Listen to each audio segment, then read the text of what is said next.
자, 우리는 지난 시간에 불의한 일을 행하는 사람들에 대한 이야기를 하면서 왜 그리스도인들이 불의한 일에 빠지게 될까? 우리가 구원받아서 생명의 연합은 이루었지만 아직 우리가 의지의 연합을 하나님과 온전히 이루지 못해서 우리가 회복된 자유의지를 가지고 지금도 죄를 선택할 수 있기 때문에 우리가 불의한 일을 행한다는 사실에 대해서 우리가 살펴보았습니다. 중요한 것은 우리가 생명의 연합은 이미 이루었습니다. 여러분들 안에 예수 그리스도가 이미 계신 줄 믿습니다. 그러나 우리가 하지 못하는 것은 의지의 연합입니다. 아직 내 뜻을 저 앞에 온전히 드리지를 못합니다. 그래서 이 의지의 연합이 이루어지지 않기 때문에 우리는 하나님과의 관계도 그렇고 이 땅에서의 삶에도 많은 어려움들을 자초하는 일들이 많이 있습니다. 그래서 우리가 신앙생활 할 때에 분명한 목표가 있습니다. 그것은 바로 뭡니까? 자아를 부인하고 자기 십자가를 지고 나를 따르라 말씀하신 것처럼 우리가 의지의 연합을 온전히 이루는 것에 초점을 맞춰야 될 줄 믿습니다. 그게 신앙생활을 할 때의 가장 중요한 포인트입니다. 여러분들 안에 생기는 자잘한 것들, 크고 작은 모든 일들, 많은 일들은 딱 한 가지로 목표가 정해져 있습니다.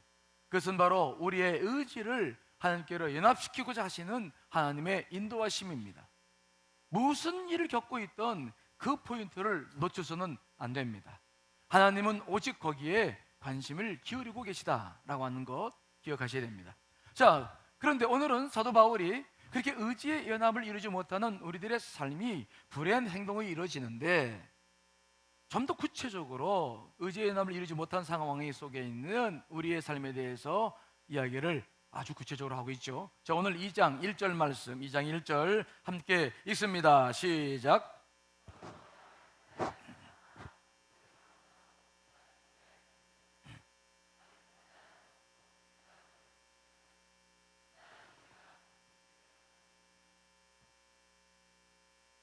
하나님과 의지의 연합을 이루지 못한 사람들의 삶은 어떤 삶입니까? 다른 사람들의 행동 판단합니다. 저 잘못했어, 저건 잘못된 일이야. 판단은 잘합니다. 근데 문제는 뭐냐? 자기가 판단하고도 그 일을 똑같이 행한다는 것입니다. 저거 죄야. 그렇게 이야기를 했으면 죄를 짓지 말아야 됩니다. 저거 잘못됐어, 하지 말아야 됩니다. 그런데 의지의 연합이 안 된 사람들은 구원받았습니다. 우리 영을 판단합니다. 저거 잘못했어.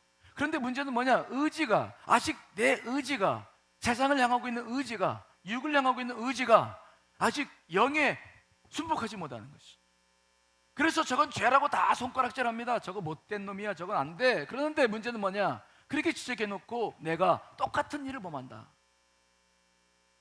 그것이 의지의 연합이 안 된 사람들의 대표적인 삶의 특징입니다. 이게 우리들의 고민이 아닐 수가 없는 것입니다. 자, 오늘 이 본문의 말씀을 좀 더 잘 생각해 보십시다. 우리가 정죄할 수 있는 근거는 뭡니까? 우리가 예수 그리스도의 십자가의 보혈로 구원받았습니다. 우리가 양심이 십자가 보혈로 완전해졌어요. 그래서 세상 사람들보다 우리는 특징이 있는데 남의 하는 행동, 말 이런 것들이 굉장히 민감하게 받아들입니다. 왜 저 말 하는지 우리는 판단할 수 있습니다. 영적으로도 깊이 판단할 수 있습니다. 말하지 않아도 알아요. 여러분 알고 있죠? 아무리 포장해도 알아요. 아주 분명합니다. 그래서 신앙생활을 오래 한 사람들은 자칫 잘못하면 굉장히 건조해지죠. 왜? 판단은 너무 잘해. 너무 금방 알아. 근데 문제는 뭡니까? 그렇게 판단하면, 우리 영이 그렇게 판단했으면 우리의 감정과 의지가 따라서 이제 우리가 그 일을 이루어 나가야 되는 것이죠. 그래서 하나님의 뜻을 이루고 하나님의 나라가 이 땅 위에 임하게 해야 될 줄 믿습니다. 그게 우리가 해야 할 일인데 문제는 뭡니까? 우리의 의지가 끄떡도 안 해요. 늘 자기의 쾌락을, 자기 유익을 쫓아요. 회복된 자유의지를 통해서 오히려 스스로가 주의 일을 망치죠. 우리의 신앙생활이 계속 이렇게 된다고 한다면 이게 우리로서는 커다란 문제가 아닐 수가 없는 것입니다. 영과 육이 하나가 되어야 신앙생활을 할 때 여러분들 안에 평안이 있어요. 무슨 말인지 이해되십니까? 내가 판단하는 쪽에 내 의지가 기울여져서 함께 할 때에 여러분 안에 평화가 있고 기쁨이 있습니다. 예수 그리스도에 대한 자유가 있는 것입니다. 이 땅에서 우리가 승리하며 살아가는 것입니다. 이해되시죠? 그런데 그 영과 육이 불협화음을 생기는 거예요. 생각은 하는데 내 감정과 의지가 따라주지 않을 때 우리 안 내면은 늘 시끄러워, 늘 혼란스러워. 내가 무엇을 하며 사는지도 몰라. 이것은 상황이 지금 어렵기 때문에 생기는 문제가 아닙니다. 내가 하나님의 말씀을 분석하고 분명히 판단하고 이건 잘못했다고 생각하는데 내 의지가 그 일을 행하지 않기 때문에 생기는, 스스로에 생기는 문제들인 거예요. 그래서 예수 그리스도를 믿으면 평화가 있고 자유가 있고 기쁨이 있는데 예수 그리스도를 믿으면서도 진정한 평안이 없어. 자꾸 두려워지고 불안해지고 염려가 되고. 왜 그러냐? 영과 육이 분리되어 있어요. 생각과 의지가 분리되어 있어요. 하나가 되지 않은 겁니다. 그 안에 거룩한 영이 흐르지를 못하는 거예요. 이런 생활을 계속 우리가 한다고 한다면 예수 그리스도를 믿는 그 소중한 진리와 기쁨을 잃어버리게 되는 거예요. 이게 우리가 신앙생활하면서 생각해야 될 중요한 문제입니다. 그래서 어떤 삶을 사느냐? 자꾸 이중인격적인 삶을 살아. 이중인격자죠. 판단하면서 말은 하면서 행하지 않는 거예요. 근데 이런 일들이 가정에서나 교회에서나 사회에서나 이게 참 비일비재하게 일어나는 것이죠.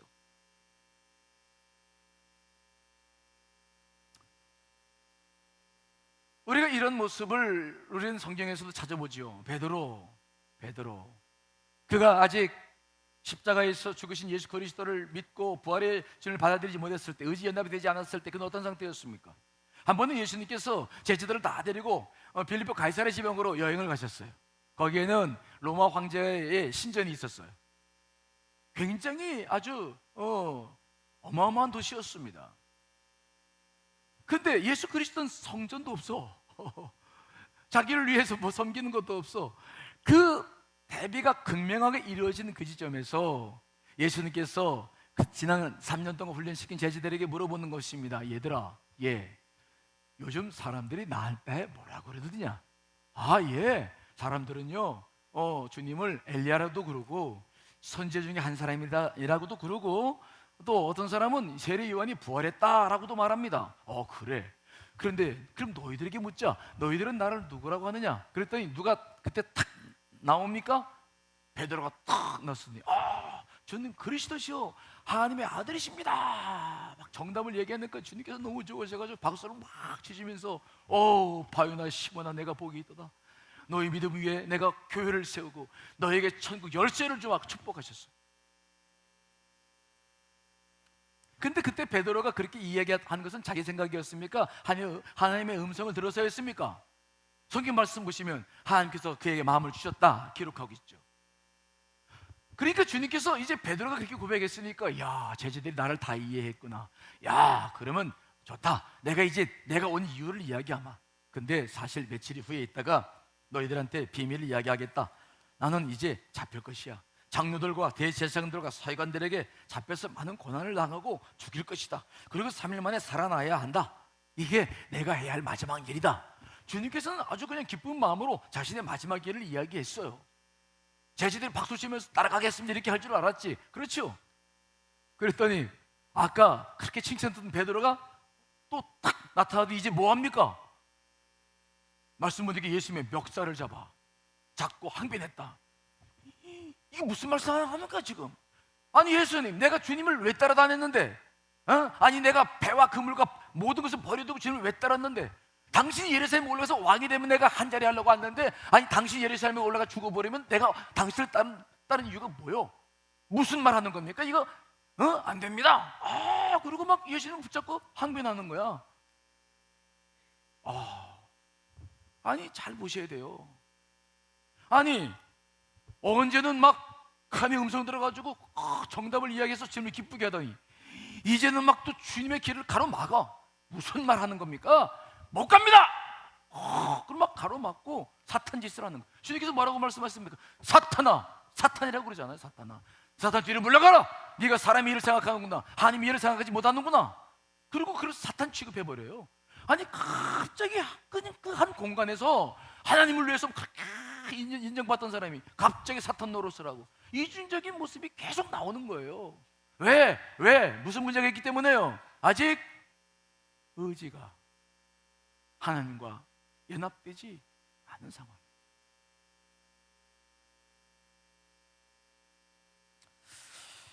그래서 우리가 신앙생활 할 때 이 문제는 작은 문제가 아닙니다.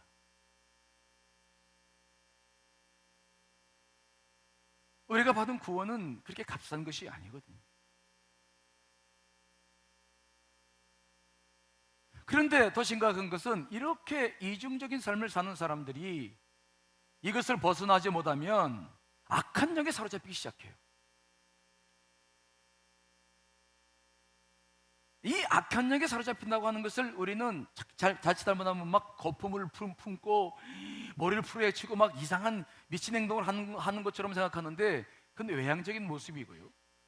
그 악한 영에 사로잡힌 사람들에게 있어서 가장 중요한 것, 정말 힘든 것은 뭐냐면 내게 주신 자유의지를 내가 사용하지 못하는 거예요. 의지를 뺏겨버리는 거예요. 누구에게? 약한 영에게. 이게 큰 문제예요. 자, 여러분, 마가복음 9장 20절 22절 말씀 읽어보겠습니다. 시작.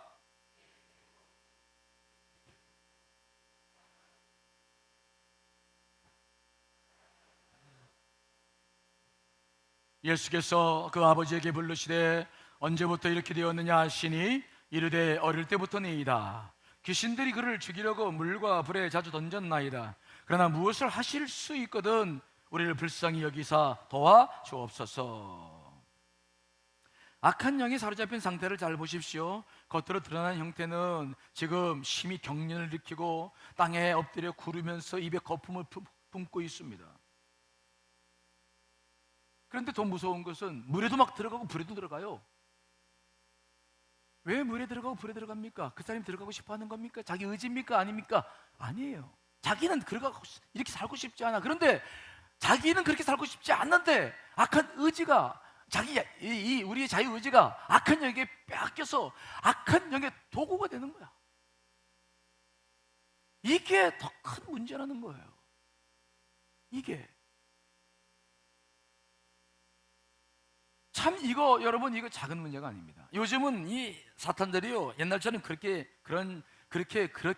사람들 하지 않아요. 요즘 악한 영들이 지혜롭죠. 문화가 발달하면서 옛날처럼 그렇게 거품 흘리고 그런 분들 많이 보지 않아요. 그럼 요즘은 어떻게 역사하는가? 어떻게 우리들의 의지를 빼앗고 있느냐? 그것은 성적 쾌락과 마약입니다.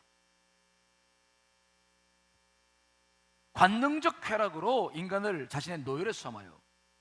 여러분, 어떤 사람이든 감정이 관능적 쾌락에 사로잡히면요, 그 사람은 영이나 의지가 아무런 영향을 미칠 수 없어요.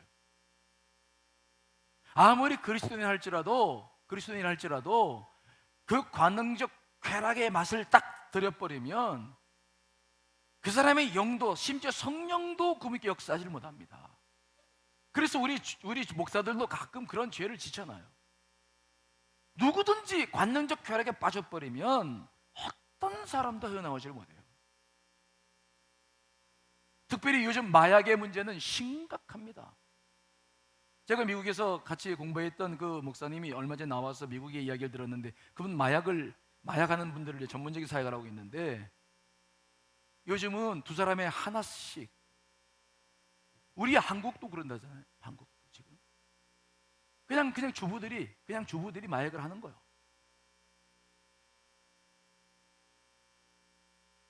여러분, 우리가 살고 있는 이 시대는 심각한 일입니다.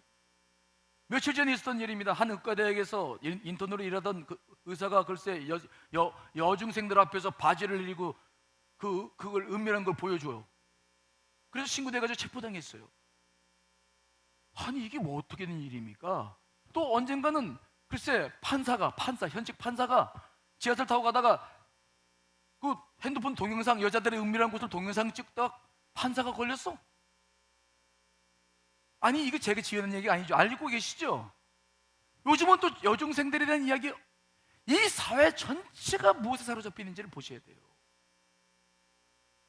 우리들의 의지가, 내가 회복된 이 자유의지가 이것을 가지고 정확하게 하나님의 뜻을 향해 살지 못하고 다른 것들에게 이 의지가 다 사용되고 있다는 것이 우리가 지금 살고 있는 시대의 아픔입니다. 우리가 지금 그것을 경험하고 보는 것입니다. 여러분, 이게 제정신입니까? 의사하고 판사라고 한다면 우리 사회에서 제일 존경받는 분들인데, 아니 그분들이 제정신 가지고 그런 일을 합니까? 이성으로 할 수 없어요. 왜 그렇게 할 수 있는 겁니까? 뭐에? 악한 영에 사로잡히면 얼마든지 가능하거든요. 여러분, 우리가 이런 일들이 그거 잡고 우리들의 삶 속에 깊이 들어와 있어요. 우리도 작게는 우리들도 이런 일을 겪지 않습니까? 내가 말을 조심해야 돼. 말을 함부로 하면 안 돼. 내 의지가 나를 좀 도와야 돼. 그런데 갑자기 혀가 놔줘요. 풀려버려. 저 독한 말을 막 하기 시작해. 의지가 내게 있지 않아. 우리가 돈을 좀 잘 써야 되는데 어떤 분들 보면 계속 TV 홈쇼핑 보면서 계속 쇼핑 중독에 걸려있는 분들 많이 있어요. 인터넷이나 게임을 좀 그만해야지. 그런데도 그 핸드폰을 놓지 못해가지고 우리 교우들 중에 지금 그런 분들이 있어요. 놓칠 못해. 그게 지금 중독에 걸려있다는 거 자기도 알고 있고, 그래서 치료도 받고 있고, 그래서 많은 교육자들이 노력을 하고 있는데도 심지어는요 핸드폰까지 아주 그냥 폴더 이렇게 요걸로 그런 거 못하는 걸로 바꿔줬는데도 안 돼요.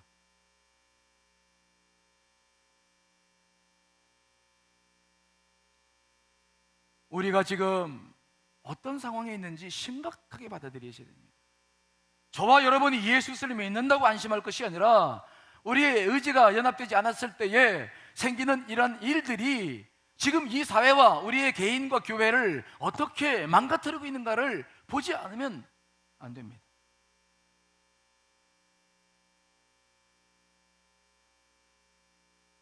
왜 이런 일이 벌어질까? 왜 그리스도인들에게 이런 일이 있을까?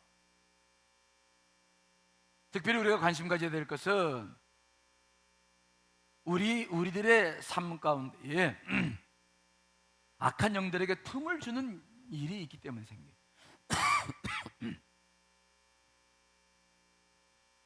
여러 가지 이유가 있습니다. 죄를 짓는 것은 결과적으로 그것은 심각한 문제죠. 그것은 악한 영에게 그냥 기회를 주는 거예요. 그러나 그렇지 않을 때도 우리가 그런 틈을 주는 경우가 있는데, 어떤 경우냐? 저와 여러분들에게 주신 회복된 자유의지를 쓰지 않을 때. 언제라고요? 따라합시다. 여러분들에게 주신 자유의지를, 내게 주신 자유의지를 쓰지 않을 때. 여러분, 우리는 주 예수를 믿기 때문에 세상 사람들처럼 그렇게 함부로 죄에 못 짓고 살아요. 죄를 지어도 질 수가 없어. 괴로워서. 여러분 그렇죠? 우리가 그렇게 살 수 없어. 그러니까 우리는 세상 사람들처럼 그렇게 세상에 나가서 죄 못 짓고 살아. 그렇죠? 그러면 우리의 의지가 하나님 앞에 전적으로 드려져서 하나님의 뜻을 이루며 살아가고 있습니까? 그것도 또 아니야. 그러니까 우리의 의지가 세상 사람들처럼 죄를 짓고 살지도 못하고 하나님 앞에 나와가지고 적극적으로 하나님의 뜻을 이루고자 애를 쓰면서 거기에 복 빠져서 사는 것도 아니고, 이러지도 못하고 저러지도 못하고 엉거저 죄만 상황 속에서 우리는 계속 신앙생활을 하고 있어요. 이것을 우리가 영적으로 어떤 의미로 이야기하냐면 영적 피동성에 빠졌다, 그래요. 굉장히 위험한 순간입니다. 이러한 순간들은 어떤 기회를 만들어주냐면 우리의 의지를 악사악한 영들이 틈을 타서 뺏어갈 수 있는 기회를 자꾸 주는 거죠. 우리 그리스도인들에게 요즘 어떠한 오해가 있냐면, 자꾸 언젠가 어떤 선교사가 쓴 내려놓음이란 책이 유행되면서 자꾸 말할 때만 내려놓음 이야기를 해요. 내려놓음이라는 것이 무엇인지를 우리가 잘 알지 못해요. 그 내려놓음이라고 하는 것은 정확하게 말했을 때 하나님의 뜻을 분별했을 때에 내가 지금은 기다려야 될 때구나, 내가 지금은 모든 것을 놓고 그런 때를 정확하게 분별했을 때에 내려놓음이란 말을 쓰고 있어요. 그런데 우리는 자기 의지로서 정확하게 감정과 이성과 내게 주신 것을 가지고 판단하지도 않고 아무것도 하지 않아. 그냥 그러면서 온갖 조금 있으면서 그저 자기를 합리화시킬 때마다 그냥 뭐 내가 하는 게 뭐가 되겠어, 그냥 내려놓아야지, 그냥 다 있구만, 하나님이 이루어 주신다고. 여러분, 그게 정말 진실입니까? 아니, 그러려고 한다면 우리에게 왜 자유의지를 주셨어요? 왜 우리에게 판단 이성을 주시고 생각을 주셨습니까? 우리 구원해 주셨을 때 우리 의지를 빼앗아 가셔가지고 그냥 하나님께서 자기 뜻대로 다 순종할 수 있도록 우리를 만들어 주시면, 그러면 될 거 아닙니까? 그것은 우리에게 자유의지를 주셨다는 아주 굉장히 중요한 존엄성의 문제를 제기하는 것입니다. 그 내려놓음이라고 하는 것은 우리가 하나님의 뜻을, 영을 분별하고 뜻을 분별해 나가는 과정 속에서 나올 수 있는 이야기지, 그저 그냥 아무것도 안 하고 판단도 안 하면서 그냥 다 내려놓은 것이 모든 문제를 해결하는 것처럼 생각하는 것은 아주 잘못된 것입니다. 우리가 오해하는 거예요. 겉으로 봤을 때는 굉장히 좋은 신앙인처럼 보여요. 순종하는 사람처럼 보이고, 그러나 하나님께서, 여러분, 그런 순종은 하지 않아요. 하나님은 우리를 기계로 만들지 않으셨습니다. 하나님께서 우리에게 원하시는 것은 뭐냐? 우리에게 주신 이성과 생각과 의지를 가지고 적극적으로 판단하고 분별하고, 그래서 적극적으로 하나님의 뜻에 부합하는 삶을 살기를 원하시는 줄 믿습니다. 그것이 주님께서 우리에게 주신 것입니다. 그런데 만일 우리가 그 생각을 하지 못하고 자꾸 피동성으로 후퇴해버려, 무슨 일이 일어나면 그냥 문제를 분별하고 해결하고 기도하는 것이 아니라 후퇴, 그냥 도망가, 그냥 내버려 두는 거하고 내려놓는 것은 굉장히 틀린 개념입니다. 여러분, 우리는 생각합니다. 주님 말씀하시면 나아가고, 주님 말씀하지 않으시면 난 멈춰서겠다. 좋은 말이죠. 이런 신앙 고백은 굉장히 좋은 것입니다. 그러나 이것이 무엇을 의미한 줄 아십니까? 주님께서 말씀하시면 나아가겠다, 이것은 그냥 아무것도 하지 않다가 그분께서 끌어가시면 가시, 그런 말이 아니라 그분께서 하시는 여러 가지 상황 속에서 판단했을 때에 주님께서 나라와 이건 지금 말씀하셔서 가라고 하시는구나, 적극적인 분별을 가지고 아멘 하고 나가는 것을 말하는 것입니다.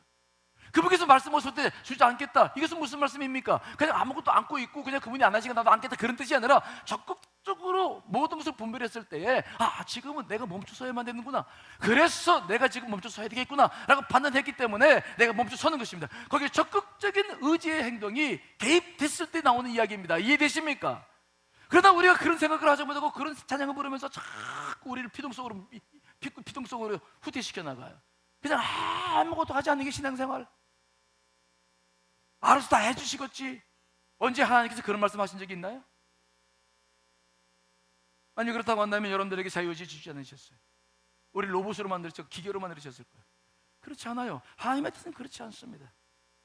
여러분, 우리는 적극적으로 자유의지를 활용해야 될 사명이 있다는 것을 믿으시기를 간절히 축원합니다. 우리가 적극적으로 내게 주신 자유의지를 가지고, 내게 있는 생각과 감성과 의지를 가지고, 여러분, 외부의 압력 없어도 분별하고 그 일을 취해서 적극적으로 하나님과 함께 나가야 되는 것입니다. 우리 의지가 그렇게 연합을 이루어 나가는 것입니다. 그게 의지 연합이에요. 자, 마태복음 7장 7절 8절 말씀을 읽어보겠습니다. 시작. 구하라, 그러면 너에게 주실 것이요, 찾으라, 그러면 찾아낼 것이요, 문을 두드리라, 그러면 너에게 열릴 것이니, 구하는 이마다 받을 것이요, 찾는 이는 찾아낼 것이요, 두드리는 이에게는 열릴 것이니라. 주님께서 뭐라고 말씀하시는 겁니까? 기다리라, 가만히 있으라고 말씀하셨어요? 아닙니다. 뭐라고요? 구하라는 거예요. 구하라는 거예요. 어려운 상황이 있을 때 그냥 앉아있지 말고 구하라. 또 뭐라고요? 찾으라. 또 뭐라고요? 문을 두드려라. 두드려라. 왜 가만히 있느냐는 거예요. 왜 너에게 주신 자유의지를 가지고, 네가 생각을 가지고 얼마든지 분별할 수 있고 기도할 수 있고 하는데 왜 가만히 있느냐는 거예요.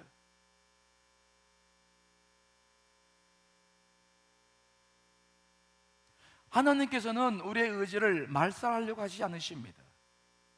그분은 우리가 적극적으로 우리에게 주신 것을 가지고 분별해서 그게 자원하는 마음으로 동역하기를 원하시는 거예요. 하나님은 절대로 우리의 인격을 말살하지 않으십니다. 그분은 우리를 대신해서 선택해 주시지도 않으시고, 우리의 의지가 죽고 조용한 상태에 빠지기도 원하지 않으세요. 그건 하나님의 창조 질서에 어긋나는 것입니다. 그분은 우리가 활발하게 그분과 함께 동역하시기를 원하시는 줄 믿습니다. 그분은 사람의 피조물의 가장 높은 수준인 자유의지 연합의 단계까지 이르기를 원하시는 것입니다. 하나님은 그렇게 우리를 만드셨고 예수 그리스도의 십자가의 보혈로 우리를 구원해 주셨을 때에도 우리의 의지를 뺏지 않고 아담처럼, 처음 지은 사람 아담처럼 회복시켜 주셔서 정말 우리가 노예로부터, 사탄의 노예로부터 벗어나서 이제는 우리가 차원에서 하나님의 뜻을 따를 수 있도록 우리를 회복시켜 주신 것이 그분의 구원의 그런 모습인 것입니다. 우리가 지금 그 모습을 가지고 있는 거예요. 이해되시죠? 정말로 하나님은 우리에게 목석 같은 그런 순종, 기계적인 맹종 바라지도 않으십니다. 그건 하나님의 뜻이 아니에요. 때문에 그분은 절대로 우리를 대신해서 뜻을 세우거나 우리를 제한시키지 않습니다. 이것이 사탄과 다른 점이에요. 근데 사탄은 어떻습니까? 하나님은 우리로 하여금 우리가 자원에서 판단하고 하나님의 뜻에 동참하고 분별하기를 원하시는데 사탄은 어떤 생각을 하고 있는 겁니까? 사탄은 가만히 있으라는 거예요. 너 가만히 있어라. 너 그러면 안 돼. 가만히 있어. 그게 순종이다. 가만히 있어라. 의지 사용하지 말고 가만히 있어. 그래야 그 의지를 누가 사용합니까? 사탄이 있으니까. 그냥 가만히 있으라는 거. 호수아 벼처럼 그저 자신들의 말이나 듣고 육적인 욕망을 줬을 때 거기에 사로잡혀가지고 육적인 욕망이나 쫓고 쾌락이나 쫓고 그 노예처럼 살면 돼. 네가 뭐 한다고 그렇게 그냥 하나님의 뜻을 추구하려고 그러냐. 그냥 내버려 두고 너한테 충동이 올 때, 감정이 일어날 때 그때 그냥 반응해서 그냥 그렇게 살아. 동물처럼 살아라. 그 사탄이 요구하는 거예요. 하나님의 요구는 그렇지 않아요. 하나님은 그게 사탄과 하나님이 다른 것입니다. 만약 그리스도인들이 아무것도 판단하지 않고 아무 일도 행하지 않고 비동적인 상태로 머문다고 한다면 그것은 바로 사탄이 원하는 일을 하는 거예요. 결국은 그렇게 있다가 그 사탄의 영에 사로잡혀가지고 그들의 노예가 되는 거예요.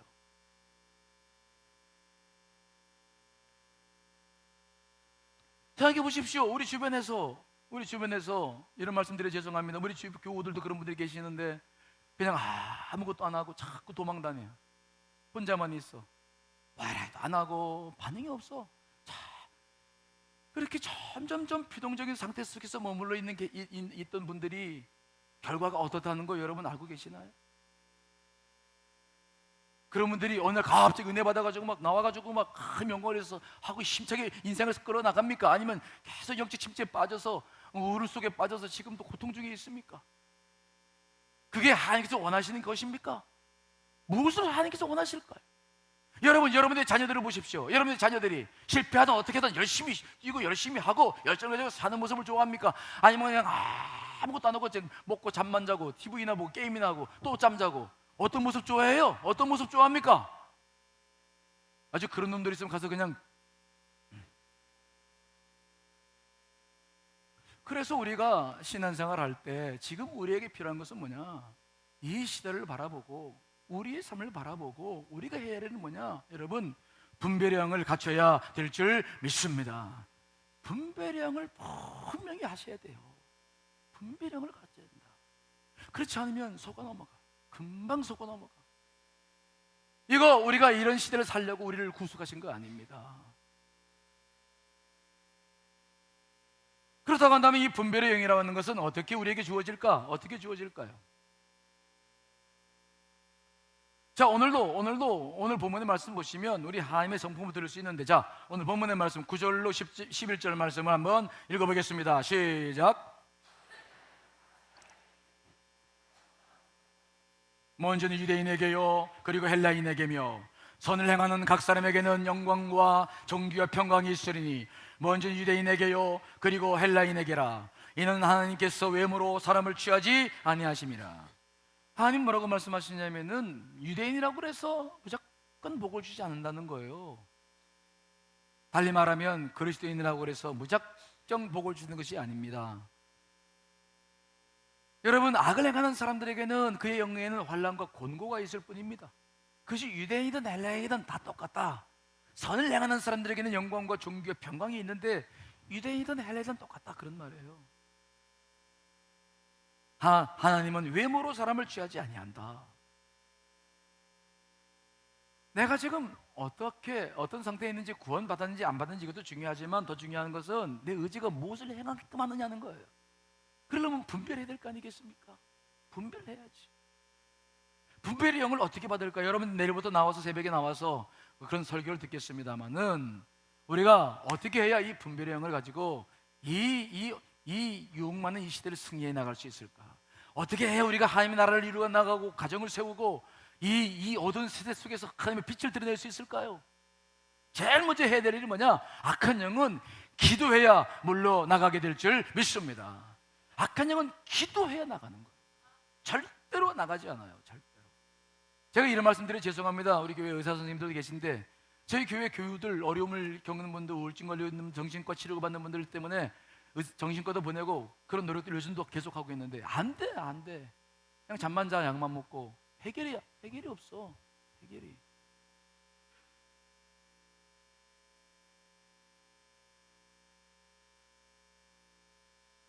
여러분 마가복음 9장에 나가보면 예수님께서 변화산에서 내려오셨을 때 그때 땅에서 일어난 일이 있었죠. 한 아기, 귀신 들린 아기를 데리고 아버지가 와서 제자들에게 병을 고쳐달라고 얘기했는데 제자들이 못 고쳐요. 그러니까 막 많은 무리가 모여가지고 그것 때문에 실갱이를 벌이고 있었는데 예수님께서 무엇이냐 그랬더니 이제 자청을 들어보니까 그런 이야기예요. 주님께서는 그 귀신 들린 어린 아이를 데려오라고 그러시고 또 그의 아버지의 믿음 없음을 고쳐주시고 그 다음에 이제 그 귀신 들린 아이의 귀신을 내어 쫓아서 모든 문제를 해결했어. 그리고 집으로 돌아갔어요. 집에 돌아갔더니 제자들이 궁금해. 아니 자신들은 왜 그 더러운 영을 쫓아내지 못했는데 아니 예수님은 왜 어떻게 금방 그렇게 쫓아냈을까 궁금한 거죠. 질문하니까 딱 한마디로 아주 끝을 냈죠. 자 여러분 마가복음 9장 29절 말씀 있습니다. 시작. 이르시되 기도 외에 다른 것으로는 이런 종류가 나갈 수 없느니라. 기도 외에는 이런 일이 있을 수가 없다. 기도 이외에는 사악한 영들이 물러가지 않는다라고 말씀하셨습니다. 여러분 기도해야 될 줄 믿습니다. 먼저 우리 내면이 정결해야 분별의 영을 받을 수 있는데 그 일을 위해서 가장 중요한 일이 바로 뭐냐면 기도밖에 없는 거예요. 기도라고 하는 것은 내가 구하는 것을 받고 하는 이런 과정만이 아니라 기도하는 과정 자체가 중요합니다. 왜? 기도할 때 성령님께서 내 안에 역사하셔서 내 영을 강하게 하시고 기도할 때에 내가 주의 영을 쫓아 모든 일을 행할 수 있기 때문에 그렇습니다. 자 시편 138편 3절 말씀 있습니다. 시작. 내가 간구하는 날에 주께서 응답하시고 내 영혼에 힘을 주어 나를 강하게 하셨나이다. 내가 기도할 때 주께서 응답하신 것뿐만 아니라 내 영혼에게 뭘 주었다고요? 힘을 주었다. 강하게 했다. 여러분 우리가 정말 강하게 분별하고 나아갈 수 있는 길은 뭐냐? 기도로 우리의 영을 살려내야 될 줄 믿습니다. 기도해서 영을 맑게 하고 분별의 영을 가지고 살지 않으면 이 시대에 우리는 참으로 어두운 삶을 살 수밖에 없어요.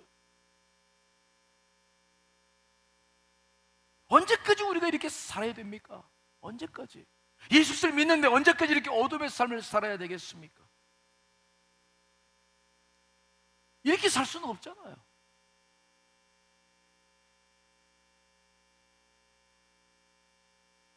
우리가 기도로 모든 문제를 주 앞에 내려놓고 나아갈 때 강력한 힘이 생겨요. 여러분 기도해 보시면 알 겁니다. 기도를 해보시면 할 때는요 웬만한 유혹들 와도 그냥 누나 깜짝합니까? 안 하니까. 제가 그런 말 여러분들에게 했던 기억이 나요. 예쁜 여자가 빠르게 벗고 지나가도 그거 보이지도 저 사람 왜 그래 저거. 전혀 요동이 없어요. 요동이 없어. 근데 기도가 떨어지고 영적인 은혜가 떨어져 버리면 어떻게 해요?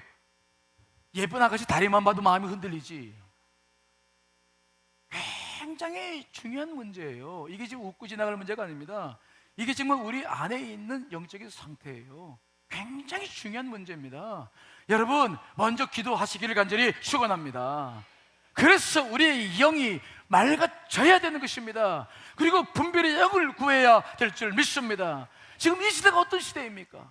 멕시코에서는 저 지진이 또 뭐 지금 미국도 난리고 이게 기상파동이라고 뭐 온난화 현상 때문에 생긴다고 기상과학자들은 이야기하지만 우리가 그렇게 봐야 될 일들입니까? 정말 이 지구가 이렇게 몸살을 앓고 있는데, 그뿐만 아니라 영적으로 이렇게 타락해 가고 있는데, 빛을 드러내고 소금이 되야 될 우리가 정말 이렇게 그저 그들과 더불어서 그저 그냥 아무 말 하지 못하고 침묵 속에서, 피동성 속에서 그저 은근히 즐기면서 그렇게 따라가는 것이 우리들의 삶이어야 되겠습니까? 언제까지 우리가 이런 삶을 살아야 되는 것입니까? 그저 자식만 잘 되고 남편 돈 잘 벌어오면 되는 겁니까? 그것은 우리 삶이 다 끝나는 것입니까? 아니지 않습니까? 우리의 삶이 저 하늘에 있다면, 영원한 생명이 있다고 한다면, 우리는 지금 이 시대에, 이 시대를 살고 있는 우리가 결단하지 않을 수가 없는 것입니다. 더 이상 내 의지를 사탄에게 빼앗겨서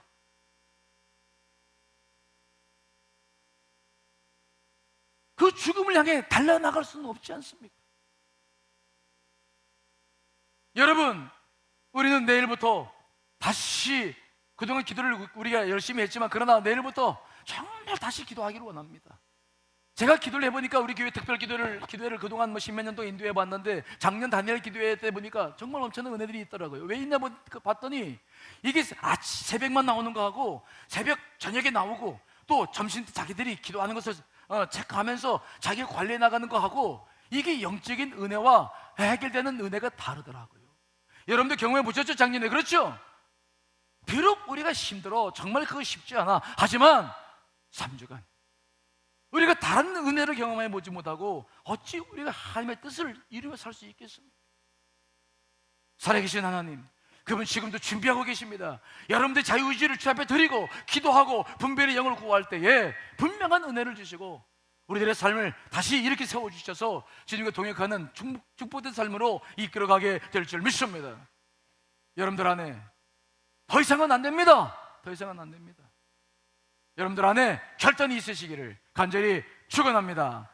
다 같이 기도하시겠습니다.